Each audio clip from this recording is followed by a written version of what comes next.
Марк. 11 бүлек.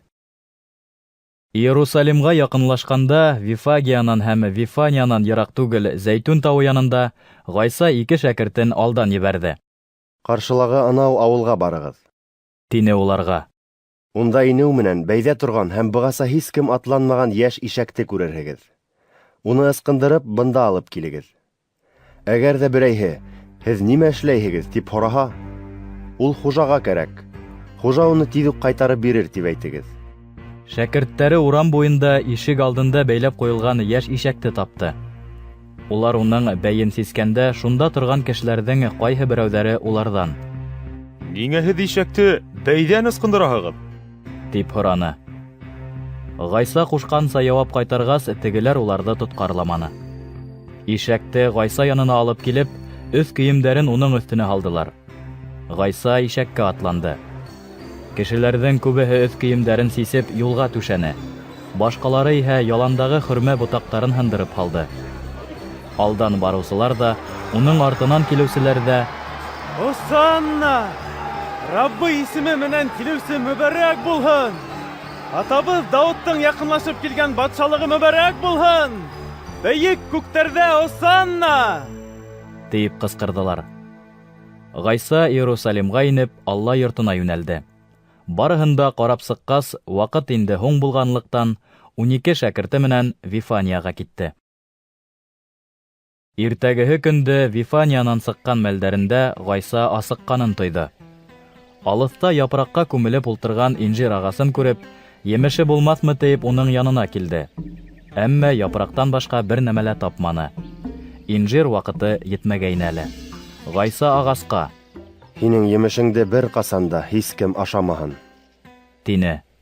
Шәкерттәре быны ишетеп торҙо. Улар Иерусалимға килде. Алла йортона инеү менән Ғайса ундағы һатыусылар менән һатып алыусыларҙы ҡыуа башланы. Аҡса алмаштырыусыларҙың өҫтәлдәрен, күгәрсен һатыусыларҙың ултырғыстарын ауҙарып ташланы. Алла йорто аша үҙҙәре менән бер нәмә лә алып үтергә рөхсәт итмәне. Ғайса уларҙы өйрәтеп: «Изге яҙмала, минең йортом бар халыҡтар өсөн доға ҡылыу йорто тип аталасаҡ, тип әйтелмәгәнме ни? Ә һеҙ уны юлбаҫарҙар ояһына әйләндергәнһегеҙ», тине. Был хаҡта ишеткәс, баш руханиҙар һәм ҡанун белгестәре уны һәләк итеү әмәлен эҙләне. Бөтә халыҡ уның өйрәткәндәрен таң ҡалып тыңлағанға күрә, унан ҡурҡтылар. Кис еткәс, Ғайса шәкерттәре менән ҡаланан сығып китте. Икенсе көндө иртән инжир ағасы янынан үтеп барғанда уның тамырына тиклем ҡороғанын күрҙеләр.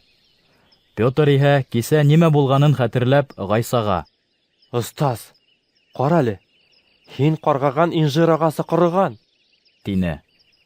Ғайса уларға былай яуап бирҙе: «Аллаға ышанысығыҙ булһын. Һеҙгә хаҡ һүҙ әйтәм. Әгәр ҙә кемдер бынау тауға күтәрелеп диңгеҙгә ташлан тип әйтһә, һәм күңеленән һүҙенең үтәләсәгенә икеләнеүһеҙ ышанһа, теләге бойомға ашасаҡ. Шуға күрә һеҙгә әйтәм. Доға ҡылғанда ни һораһағыҙ ҙа, алғанығыҙға ышанығыҙ, һәм һеҙгә бирелер.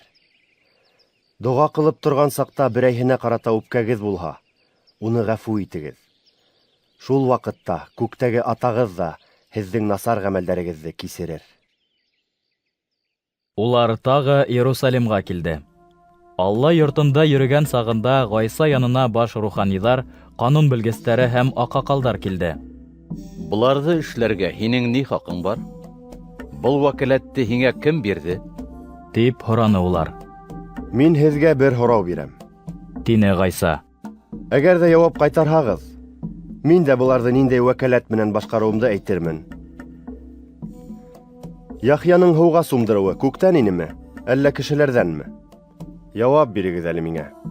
Тегеләр үҙ-ара: «Әгәр күктән тиһәк, ул ниңә һуң һеҙ уға ышанманығыҙ тип һораясаҡ? Кешеләрҙән тип әйтергә мәллә?» тиештеләр.